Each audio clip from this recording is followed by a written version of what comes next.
materi lanjutan yang kemarin dulu ya. Nah, jadi tadi melanjutkan materi yang kemarin itu tentang peta.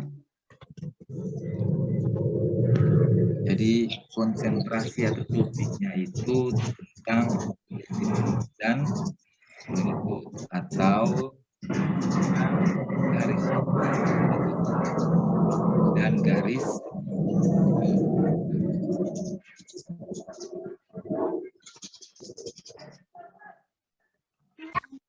Jadi objektifnya adalah untuk mengetahui perbedaan antara garis lintang dan garis bujur, kemudian untuk mempelajari cara memplot koordinat lintang dan koordinat bujur.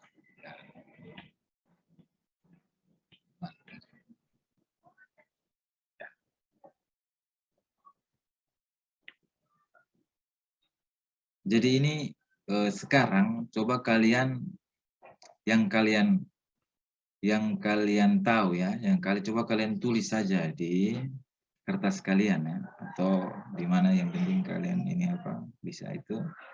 Jadi apa itu garis lintang dan garis bujur dan apa kegunaannya?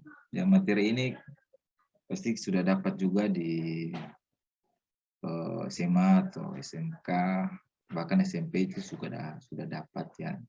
Lalu untuk apa kita menggunakan peta? Lalu kemudian pernahkah Anda melihat peta?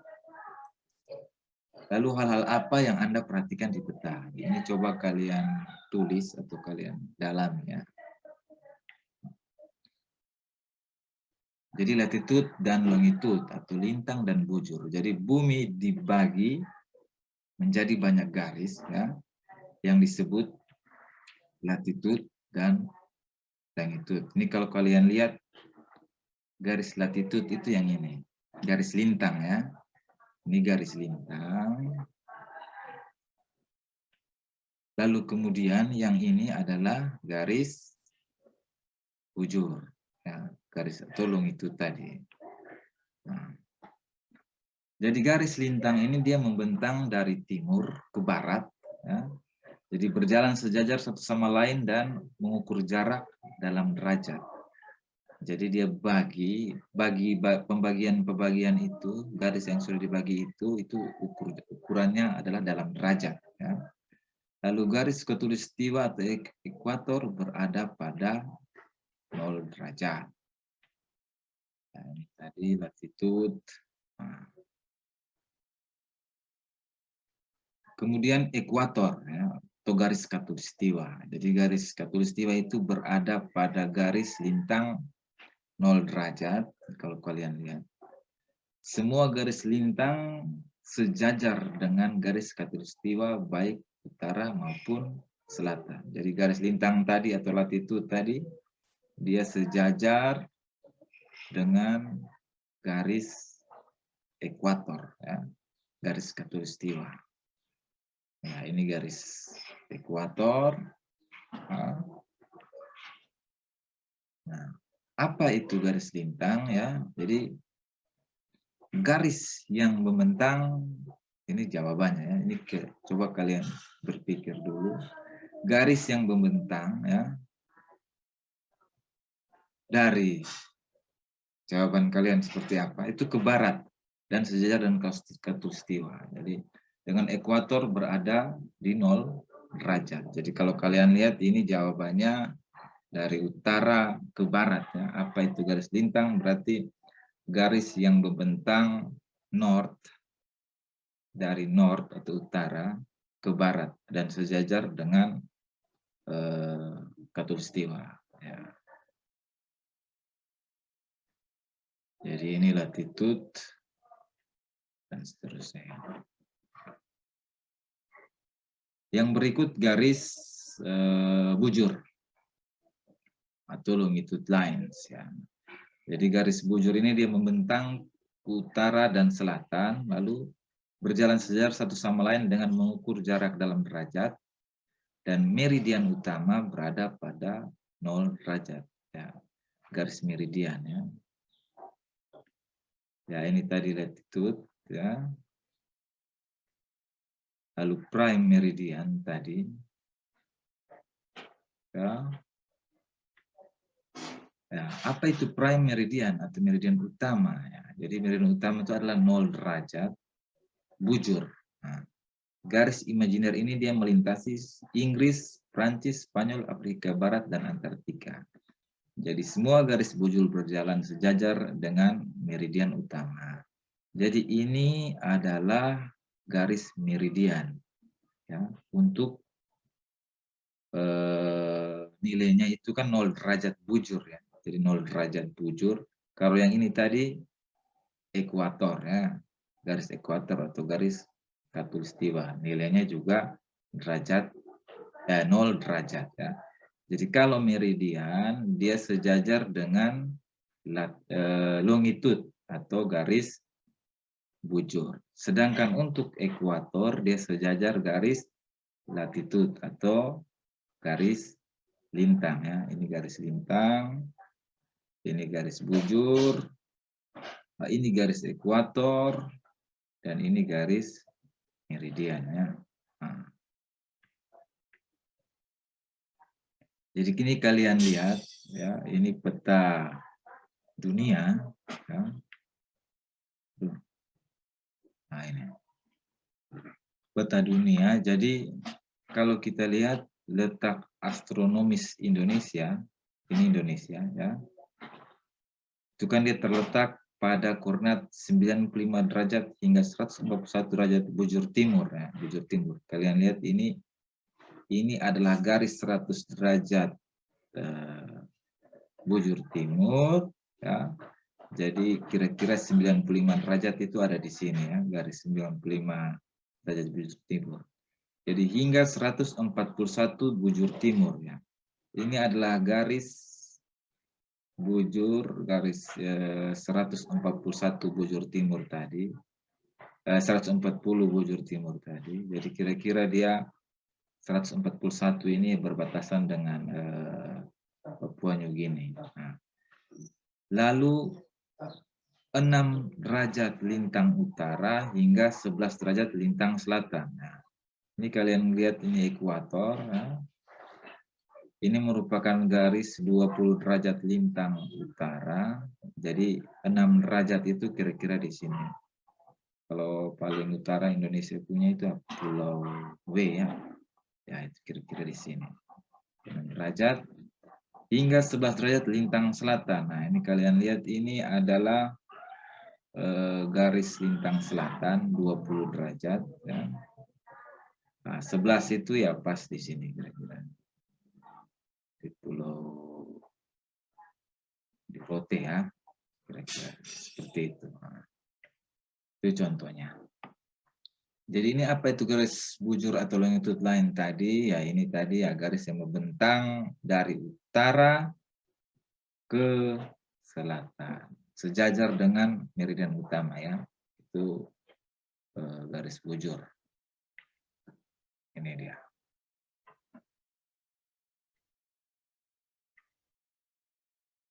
Yang berikut ini adalah belahan bumi atau hemisfer.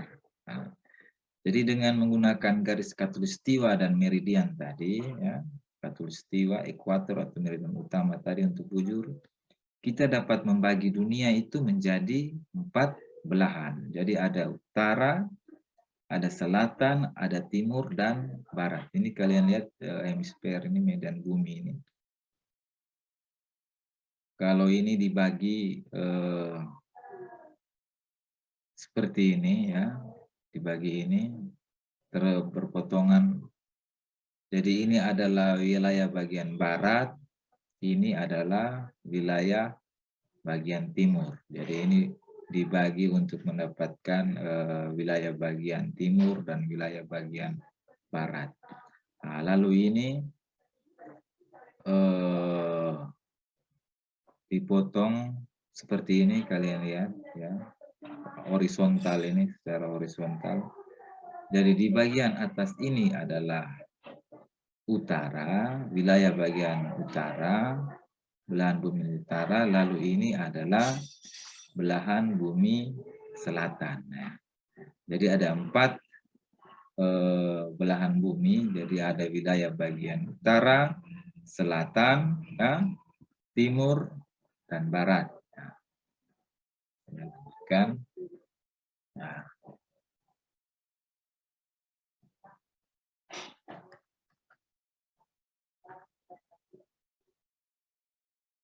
nah, ini tadi misalkan kalau pembagiannya dari timur dan barat, ini bagian timur, E east, ya, W ini west barat, ya. Ini kalau dibagi berdasarkan bujur, ya, ini bujur. Ya. Lalu kemudian berdasarkan garis lintang itu ada north atau utara, ya. Lalu ada south atau selatan. Nah, jadi pembagian ini, ingat kembali pembagian ini berdasarkan garis ekuator dan meridian tadi. Lalu kemudian kita lihat berdasarkan ekuator lalu meridian. Ada 4. Jadi ada northwest atau barat laut, ya. Kemudian ada northeast atau timur laut. Lalu ada southwest atau barat daya, ya. Lalu ada southeast atau tenggara. Nah, kita lanjut. Jadi apa itu hemisfer? Ya, ini. Kalian bisa mungkin dalam berpikir saja, pembagian bumi yang terbagi atas bagian barat laut, timur laut, barat daya, dan tenggara. Nah, berarti jawabannya adalah 4, ya. Ada 4 pembagian bumi yang terbagi atas bagian barat laut, timur laut, barat daya, dan tenggara. Saya lanjutkan supaya waktu kita bisa cepat selesai. Ini saya berikut ini, ya. Berapa latitude dan longitude dari daerah Sacramento, California, dan Darwin, Australia? Jadi, coba kalian perhatikan peta ini, ya. Posisi Sacramento, California itu ada di sini, ya. Jadi kalian lihat latitude-nya dan longitude, lintang dan bujur, ya. Jadi kira-kira posisi Sacramento, California itu dia ada di 40 derajat utara untuk bagian utara, ya, north, dan longitude-nya dia 122 derajat bagian west.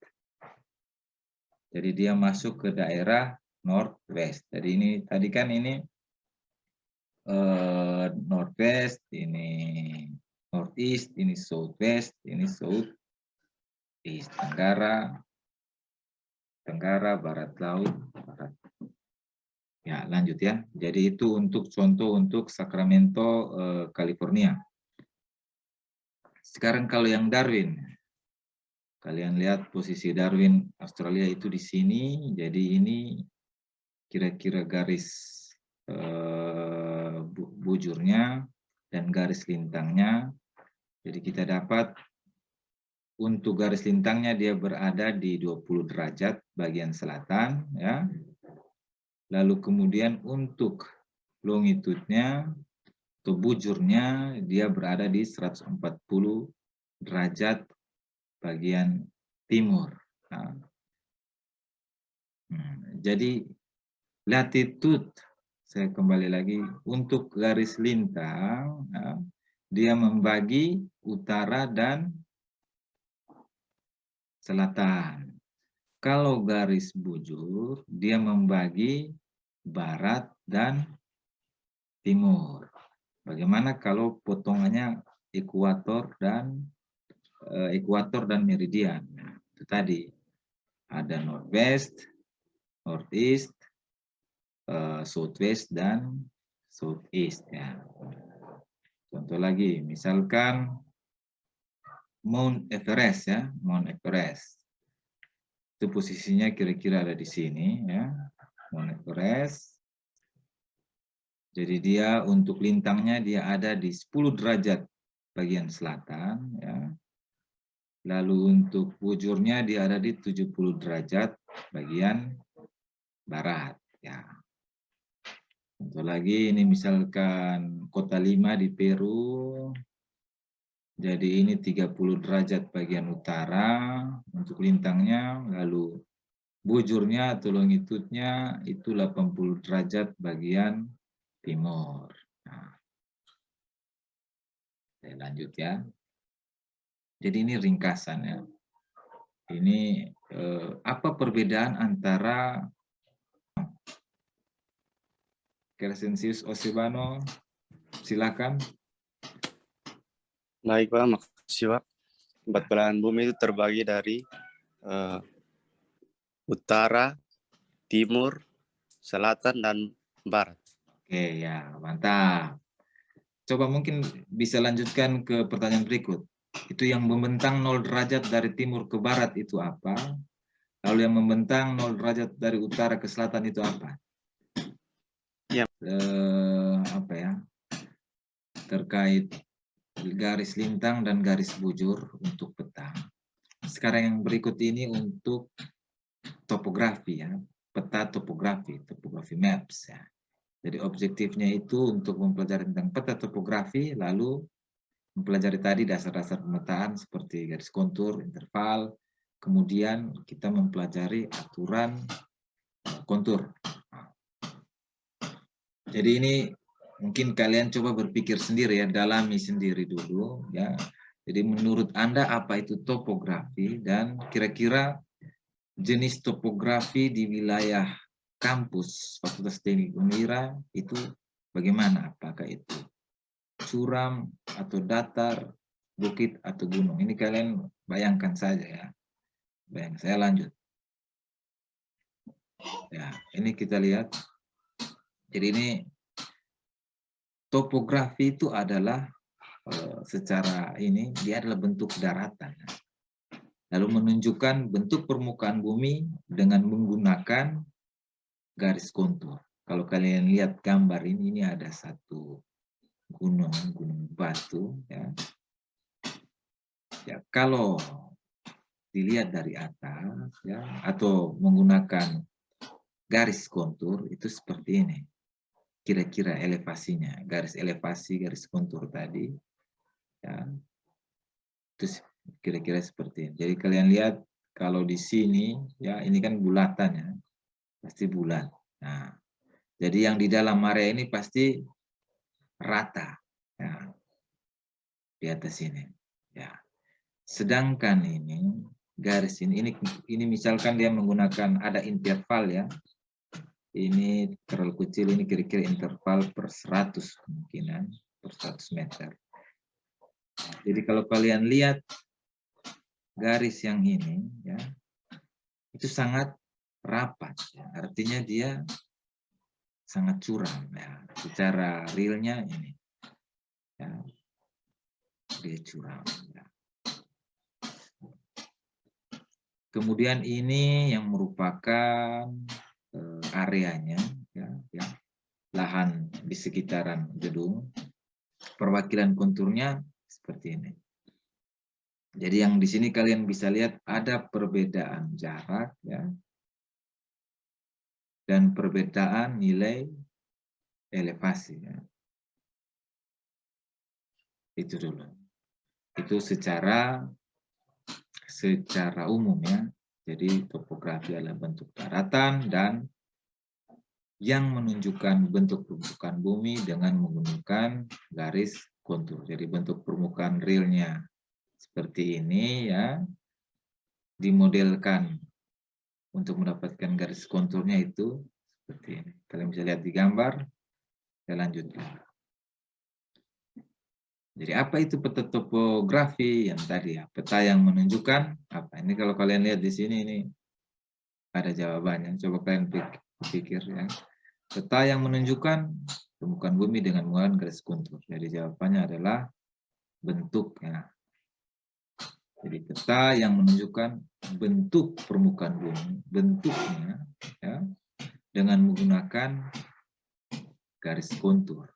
Nah, Oke, saya lanjut.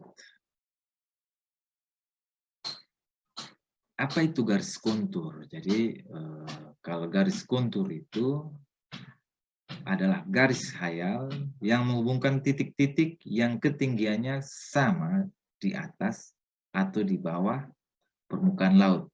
Kalian kemarin kalau kalian ingat yang dijelaskan itu, kalau permukaan laut itu elevasinya 0 kan. Berarti kalau di atas permukaan laut pasti nilainya positif. Kalau di bawah permukaan laut, dia nilainya adalah negatif untuk elevasinya. Ini contoh, kalian bisa lihat di gambar ini ada gunung ya, ini ada kira-kira ini sungai, lalu ini ada gunung lagi, ini modelnya seperti ini. Jadi kontur lain itu, ini garis khayal ya, yang menghubungkan titik-titik yang ketinggiannya sama. Jadi kalau dia 1 meter, berarti dia melalui elevasi 1 meter. Kalau dia 100 meter, ya dia melalui 100 meter. Kalau 500 meter, ya seperti ini di gambar. Nah, saya rasa ini kalian paham. Saya lanjut ya. Ini contoh garis kontur elevasi 400 meter. Kalian lihat ini adalah garis merah ini. Ya. Garis kontur 400 meter. Jadi dia menghubungkan titik-titik yang ketinggiannya 400. Jadi semua di dalam garis ini adalah elevasinya 400 meter. Ya, contoh ini tadi. Apa itu counter line?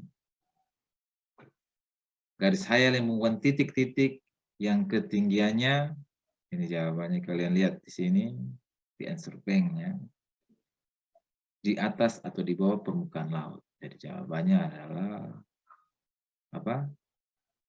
Ketinggiannya sama ya. Jadi garis khayal yang menghubungkan titik-titik yang ketinggiannya sama di atas atau di bawah permukaan laut. Itu yang harus kalian pegang, ingat. Ini tadi. Sekarang ada lagi interval kontur, ya. Kontur interval, biasa singkatannya CI. Ya. Jadi interval kontur itu adalah perbedaan ketinggian antara satu garis kontur, ya, antara satu dengan garis kontur berikutnya.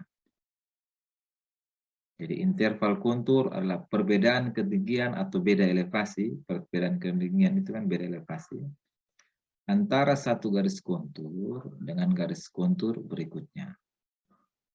Jadi dapatkah Anda, ini contoh pertanyaan. Nah, dapatkah Anda menentukan interval kontur pada peta di sebelah kanan? Ya. Kalian pikir. Nah, maksudnya seperti ini. Contoh peta yang di sini ya. Ini kita belajar tentang interval kontur. Ini ada angka 100 ya. Berarti artinya apa? Ini elevasi 100 ya. Lalu kemudian ada garis ini, garis kontur juga. Lalu kemudian di sini ada garis kontur 2000, elevasi 2000 ya. Berarti untuk mengetahui ini kan mudah saja. Berarti yang ini ya, caranya ini adalah interval garis kontur 1500. Karena ini kalian lihat antara 1000 dan 2000 di tengahnya ada satu garis lagi ya. Intervalnya sehingga dengan interval 500 sehingga kita dapatkan ini elevasinya 1500 ya. Nah, itu contoh. Nanti saya jelaskan lebih lanjut. Ya, ini kalian lihat di sini berapa ketinggian yang ditunjukkan oleh huruf-huruf pada peta di bawah ini. Jadi kalau kalian lihat ini untuk kontur interval ya, ini ada 700 ya, elevasi A ini kontur 700 dan ini dia 800. Di sini sekalian lihat ada 1, 2, 3, 4, dan 5. Jadi dia ada jarak 1, 2, 3, 4, 5. Berarti intervalnya berapa? Jadi intervalnya ada 800 ya, dikurang 700 ya. Itu kan 100. Lalu dibagi berapa tadi? Dibagi 5 karena ada 5 interval ya.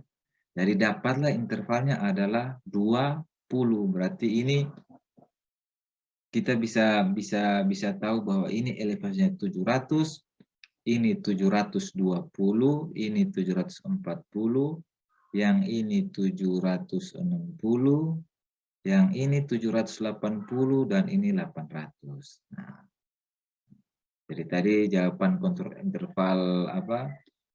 Untuk kontur intervalnya adalah 20, lalu titik A-nya 700 meter, ya, dia karena pas di garis elevasi ini ya, di garis elevasi ini 700, titik B ini 740, jadi 720, ini 720, lalu kemudian ini 740, lalu kalian lihat titik C-nya 770, nah, karena dia berada di 760 dan ini 780. Jadi dia di tengah-tengah.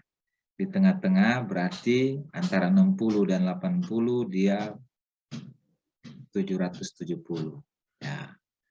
Lalu kemudian titik D adalah 820 ya. 800 karena intervalnya tadi 20. Nah, seperti itu. Jadi kembali lagi tadi apa itu kontur interval? Jadi perbedaan elevasi, jawabannya elevasi antara satu garis kontur dengan garis kontur berikutnya. Ya, ini kalau dijelaskan lagi, ini kalian lihat kontur lain tadi yang 700 sampai 800. Ya, ada 5, 1, 2, 3, 4, 5 ya, ada 5 kontur lainnya. Lalu interval itu adalah 100 bagi 5. Jadi 100 ini 800 dikurang 700 itu dapat 100. Kemudian 5 ini yang ini. 1, 2, 3, 4, 5. Nah, sehingga interval konturnya kita peroleh 20. Oke, saya lanjut ya. Sekarang terkait dengan profil ya. Kalau kemarin pernah dijelaskan juga terkait ada cross section, ada long section ya. Terkait dengan ini kita pelajari lagi tentang profil ya, atau potongan atau section. Jadi profil itu menunjukkan tampilan samping dari peta topografi. Di mana ya?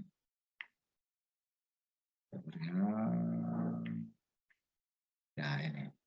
Ini ada garis A dan B, titik A dan titik B, kemudian kita buat garis seperti ini ya. Lalu dari garis ini kita proyeksikan, kita plot di suatu bidang elevasi, grafik elevasi ya. Kalau kalian lihat di gambar yang di atas ini ya. Jadi ini potongan AB, setiap garis konturnya kita tarik. Kita tarik, proyeksikan semua titik yang dilalui oleh garis potongan ini. Ya.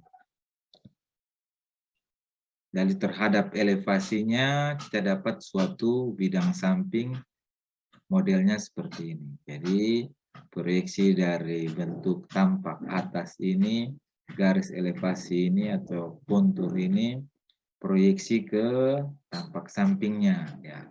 Jadi kira-kira tampak sampingnya dari hasil proyeksi kita itu dia seperti ini berdasarkan elevasi ya. Jadi ini contohnya untuk membuat profil ya. Jadi membuat profil ini, membuatlah garis potongan profil. Ya. Jadi ini contoh dari C ke D ini kita buat garis ya. Garis kita mau buat potongan CD, ya. Nah, buat garis, lalu kemudian proyeksi garis potongan tersebut yang memotong kontur, ya. Nah ini. Jadi ini dia yang melalui kontur. Ini kalian lihat, ini garis kontur, proyeksikan, garis kontur ini diproyeksikan, yang ini diproyeksikan, garis kontur ini diproyeksikan, ini diproyeksikan, dan seterusnya sampai di sini, ya.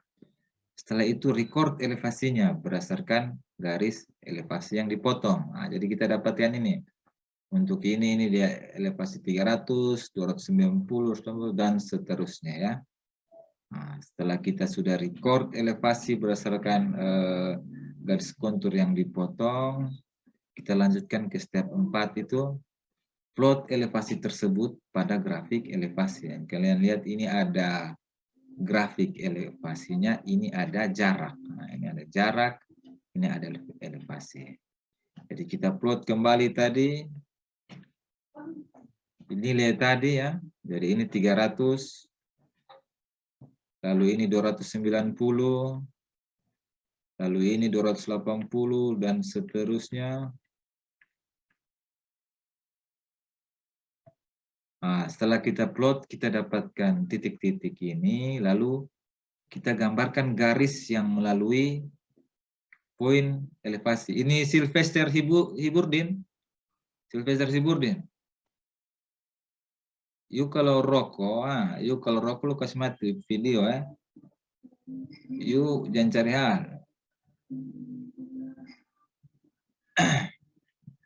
Yang kalau mau rokok atau apa, saya tidak larang, ya. Saya juga paham. Saya juga rokok. Hanya coba etikanya, ya. Kalau kalian kalian sudah mahasiswa, bukan lagi SMA atau apa. Jadi karakter kalian harus lebih baik lah. Saya tidak larang kalau kalian mau rokok atau itu, tidak larang. Saya juga rokok. Tapi ada, lihat situasinya, ya. Jadi setelah saya lanjut, ya. Jadi step 5 ini gambarkan garis yang melalui poin elevasi tadi, ya. Ini kita gambarkan. Kita gambarkan. Jadi dapatnya seperti ini tadi. Ini dia punya garis, ya, yang menghubungkan titik-titik hasil proyeksi tadi. Ya, kira-kira itu. Jadi apa itu profil? Jadi ini ada pertanyaan di sini. Apa itu profil? Jadi tampilan apa? Jadi tampilan apa dari peta topografi data. Jadi dia adalah tampilan, ya, tampilan samping, ya, tampilan samping dari peta topografi datar. Ini tadi contoh, ini tadi peta topografinya, ditarik garis AB-nya, lalu proyeksikan elevasinya ke bidang ini, grafik antara jarak versus elevasi, ya, kemudian kita dapat potongannya atau tampak sampingnya, ya. Nah, kita lanjutkan. Yang berikut ini adalah aturan pemetaan kontur. Jadi aturan pemetaan kontur ini ada dua, ya, ini secara umum. Jadi untuk membuat peta kontur ada aturan yang harus kita pahami terlebih dahulu. Jadi aturan ini akan membantu kita menentukan topografi dan bentuk tanah. Jadi ini kalian lihat yang pertama itu bukit dan lembah itu diwakili oleh lingkaran, ya, ada lingkaran tadi. Lalu garis hexture, ya, digunakan untuk menunjukkan lembah. Ini kalau lihat ini hill ini adalah bukit, ya. Hill bukit, ya, kalau dia diproyeksikan tampak atas tadi, ya, dia lingkaran, ya. Kira-kira seperti ini. Lalu kalau depression ini lembah, ya. Lembah ini lembah, jadi di sini kita bisa lihat hexture line-nya, ya, hexture line untuk menunjukkan kalau di sungai bentuknya itu seperti apa, ya. Kalau kayak apa, suatu garis menunjukkan bahwa itu adalah lembah, maksudnya seperti itu. Contohnya. Yang berikut adalah kontur line itu tidak pernah bersilangan, ya. Itu tidak pernah bersilangan. Ini kalau kalian lihat di gambar yang kedua ini. Jadi ini 100, ini 40 dan 20, dia tidak bisa seperti ini. Jadi dia harusnya seperti ini ya. Nah, jadi tidak pernah ada namanya dia bersilangan atau berpotongan. Nah, itu tidak pernah ada. Nah, yang berikut, ketika garis kontur bertemu sungai, dia akan membentuk modelnya seperti V ya, yang mengarah ke hulu. Jadi ujungnya V itu mengarah ke hulu. Jadi kalau kalian lihat ini, garis V atau bentuk V ini, jadi hulunya itu ada di atas ya. Kalau Blue River, ini contoh seperti arah panah, ini arah panahnya ke atas. Berarti hulunya di atas, ya ke bawah sini adalah hilirnya. Kalau lihat di elevasi ini, kita lihat dia mulai dari 150, dia menurun sampai ke 100. Berarti hilirnya ada ke bawah, hulunya ke atas. Lalu ini simbol V atau S tadi yang arah hulu. Ini kalian lihat Or River atau Sungai Or ini ya. Ini garis kontur 100 ya. Pas di sungai ini dia bentuknya V ya. Ini artinya hulunya ke atas. 80 juga demikian. Bentuknya V ya. Pas di sungai ini. 60 juga ya. 40 dan demikian pun 20. Jadi dari peta topografi ini kita sudah melihat bahwa arah hulunya ada di atas untuk sungai Or River. Nah, itu contoh. Yang berikut garis kontur berdekatan. Jika konturnya berdekatan itu artinya lerengnya curam ya. Apabila garis kontur berjauhan ya, lerengnya landai atau datar. Itu kalian lihat gambar di bawah itu. Gambar pertama A dan B bentuknya itu seperti ini. Ada orang mendaki ya. Ya. Ini bawah. Sorry ya, maaf. Kalau yang bagian bawah ini kalian lihat jaraknya seperti itu. Kalian lihat garis ini ada garis kontur dengan jaraknya ini, jadi kira-kira di dalam kondisi realnya itu seperti ini ya, dia datar-datar saja. Jadi kalau yang di atas kalian lihat ini jaraknya sangat dekat ya, konturnya berdekatan sekali. Bagian kanan ini kalian lihat berdekatan ya, tampilannya itu dia ini sudah jurang. Kalau yang dari untuk A ke B ini dari kiri ini sampai ke bagian ini, nah dia sudah mendaki ya. Jadi aturan pemetaan kontur yang keempat ini, jika kontur itu berdekatan artinya dia curam. Jika kontur itu berdauhan artinya dia landai ya. Ini contoh proyeksi dari atas ke samping tadi ya. Ini kita lihat titik ini garis kontur ini yang bagian luarnya kita proyeksikan, terus kita proyeksikan semua garis kontur ini. Ya, kalau kalian lihat ini kan ada jarak ya, jarak, lalu ada elevasi ya. Kalau jaraknya semakin sempit, ya, dia bisa saja curam atau berbukit ya. Kalau lihat ini contoh ini, semakin dekat garis berarti semakin curam medannya. Ya. Kalau semakin jauh jaraknya berarti semakin datar medannya. Ini kalian lihat. Kalau jaraknya semakin jauh berarti medannya itu semakin semakin datar ya. Nah, kalau semakin dekat jaraknya itu artinya dia curam. Itu untuk kontur ya. Jadi untuk aturan peta kontur ini tadi saya mau jelaskan sedikit. Ini kembali lagi kepada yang tadi kita pelajari. Jadi perbukitan dan lembah itu diwakili oleh ya, perbukitan dan lembah itu diwakili oleh bentuk ya, bentuk. Jadi garis kecil, jadi garis kontur tidak pernah bersilangan ya. Aturan nomor berikut, garis kontur yang melintasi sungai membentuk V, dia menunjuk ke arah hulu ya. Lalu garis kontur yang berdekatan, garis kontur yang berdekatan itu artinya dia curam ya. Sedangkan yang berjauhan itu bidang datar. Nah, ini kesimpulannya ya, untuk aturan peta kontur. Nah, jadi ini kalian bisa lihat ini ada gambar tampak samping dan tampak atas. Tampak sini yang kontur, ini yang tampak sampingnya. Jadi peta pada gambar dia memiliki interval kontur sebesar. Ini kira-kira siapa yang bisa jawab ini ya? Itu Sylvester Hiburdin mana? Coba nyalakan video dan volumenya. Sylvester Hiburdin, coba you jawab yang ini. Halo, Sylvester? Mana ini Sylvester?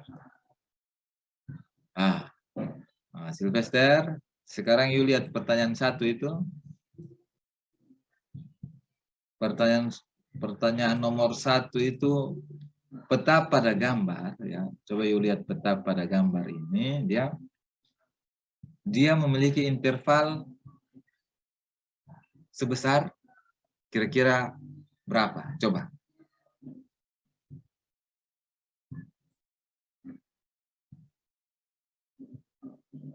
Halo Sylvester, bisa?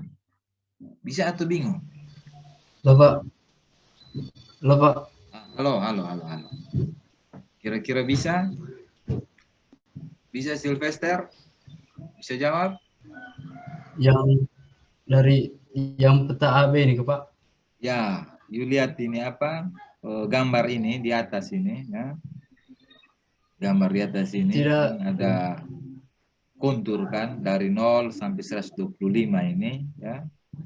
Jadi Ya, dari Pak. peta gambar ini dia memiliki intervalnya berapa? Interval kontur. 25, Pak. Tuh ya, berarti you sudah paham interval kontur ya. Kalau lokasi B ketinggiannya berapa? Khusus you, Hibur, lu jawab ini semua. Hibur lagi. Ibu Sylvester tuh. You lagi jawab, silakan. Ya, Pak. Kalau lokasi B itu dia di 100, Pak. Lokasi B 100. Bagus. C? Ya. Kalau lokasi C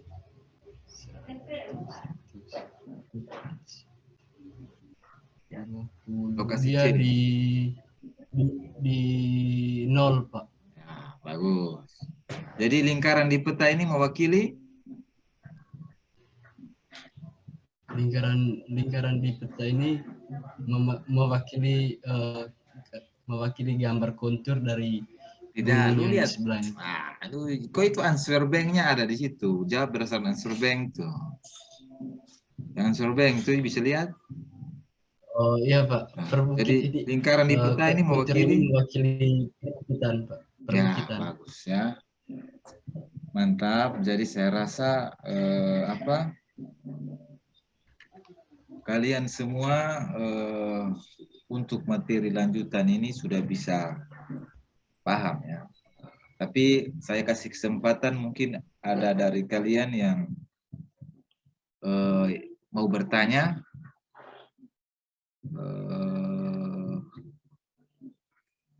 Yang mau bertanya ya silakan acungkan tangan ya lewat chat saja ya. Jika tidak ada, ya, supaya saya lanjut ke materi keduanya. Ini kan masih pendalaman ya, masih pendalaman materi yang kemarin. Supaya konsep kalian untuk masuk ke materi kedua ini lebih gampang. Materi kedua ini sedikit saja. Sedikit saja. Ini sudah jam berapa?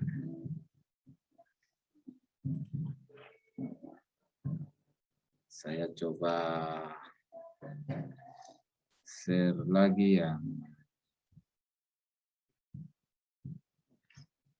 materi kedua ini. Jadi jika tidak ada pertanyaan atau memang belum ada pertanyaan, kalian masih menghayati